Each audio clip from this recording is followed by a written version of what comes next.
نحمد و نصلی علی رسولہ الکریم، اما بعد، فاعوذ باللہ من الشیطان الرجیم، بسم اللہ الرحمن الرحیم۔ ناظرین، آج ہم بات کریں گے درد پر۔ تو ایک بہت ہی سادہ سا فارمولا آپ ذہن میں رکھیں۔ تشخیص میں سب سے جو مقدم چیز ہے وہ تو نبض ہے، اس کے بعد قرورہ بھی ہے، زبان کی رنگت ہے، چہرے کی رنگت ہے، اور بھی بہت ساری چیزیں ہیں، مختلف علامات ہیں۔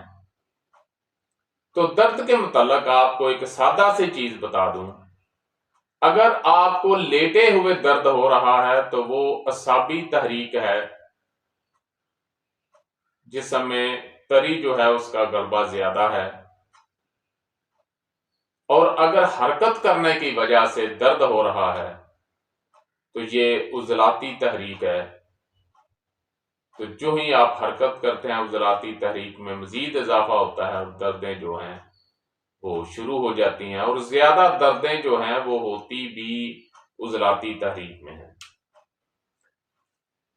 اور ایسی درد جو ہے اس کو دبانے سے اس میں جو ہے وہ فرق آ جاتا ہے، کمی آ جاتی ہے، مالش کرنے سے، دبانے سے۔